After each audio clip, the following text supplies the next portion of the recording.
think that we're continually working on that. I think that's a national issue, and I think that Common Core has come out, and that is a lot. Seems like it's pretty controversial too. I've done some reading, and personally, I think what I said earlier about valuing teachers. I mean, when I talk to people in the district, a lot of people are very concerned about public education and teaching around. And we have a lot of teachers, retired teachers that actually teach outside of Washington County because the quality of life here is so much better than so many other counties, partly because of U of M. By the way, I didn't mention this earlier, but I learned yesterday that U of M in the last 10 years has added 92-year jobs.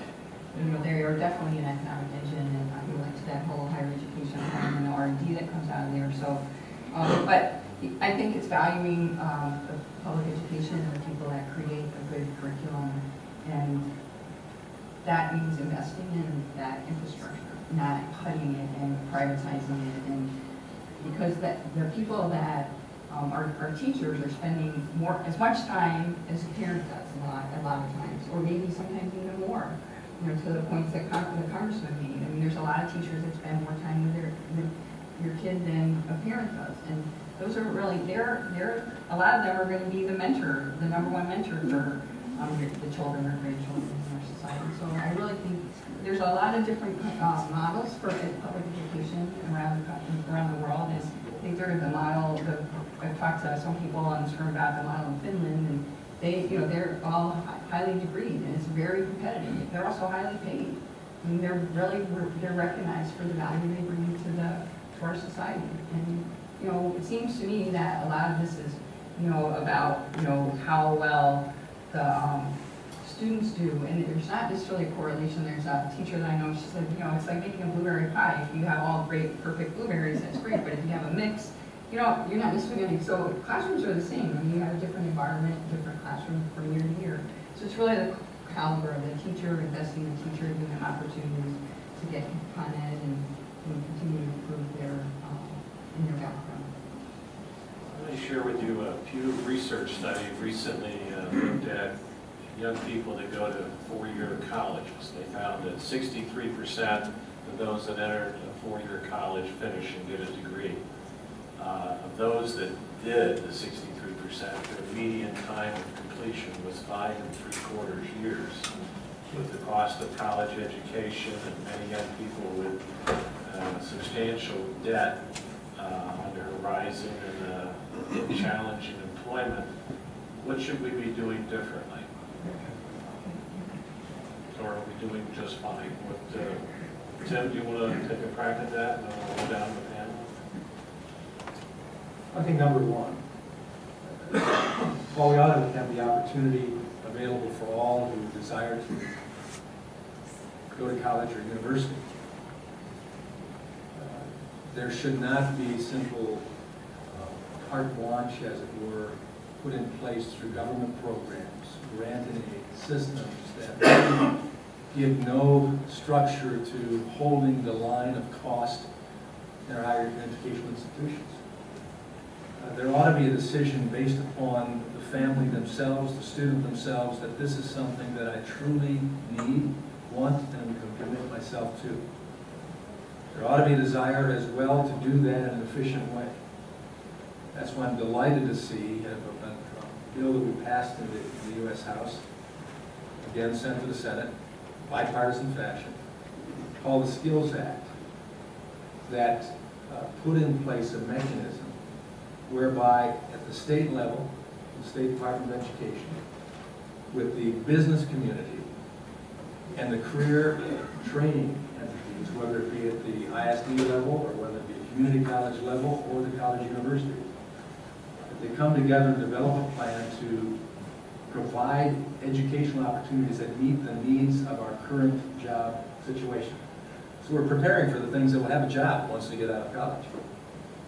Not just for continuing education, but something that has meaning, and develop the resources. We know that there are people who could make significant incomes right now with less than a 4-year degree.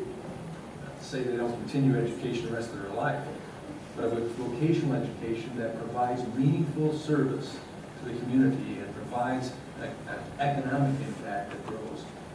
And it also gives competition all schools of higher education so that we don't just simply assume the funding source will be there. We've established a Stafford loan program, a Stafford unsecured loan program, a Pell Grant program, sadly, that has very few restrictions on it or evaluations on it to make sure that the Pell Grant dollars are actually going to education. We're not paying rent.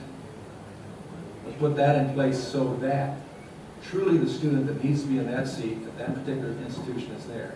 And others are providing their resources at other places that lead to real jobs and economic growth.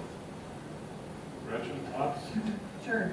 As a state, we used to fund 75% of college tuition, and now we flipped that, so we now fund 25% of kids' tuition.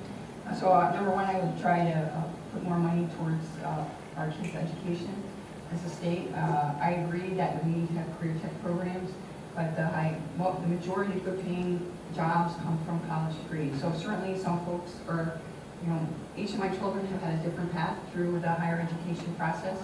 My son that's in the academy actually is a 23-year-old sophomore. So he actually went and enlisted and went to a year of school in Chicago and decided to go enlisted and then went into the academy. So everybody has a different path, that's fine. But at the end of the day, the higher per capita income jobs come on average from college degree. And so I think we need to continue to aspire to that level.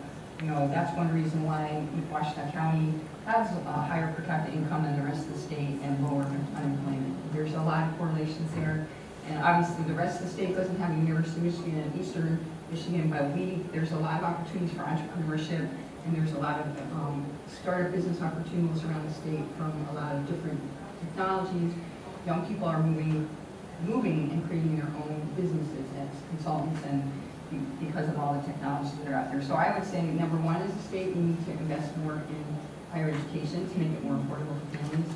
There is legislation, a couple of different programs that have come out of Lansing regarding offering like a rebate or income tax write-off. If you get a loan and you stay in the state, you can write off a certain amount of money off your income tax to pay down the loan, that would go towards the loan.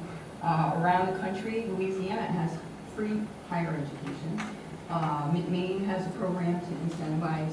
There's a lot of different programs around helping to make higher education more affordable. So I would say as a state, we need to try to find some opportunities there to continue to grow our economy.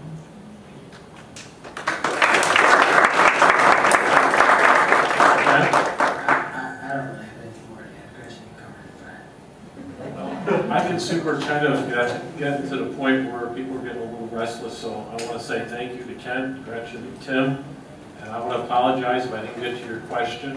That's my fault, not theirs. But thank you for a lively and spirited discourse. And we hope we'll see you next year. We can do this again. So thank you all.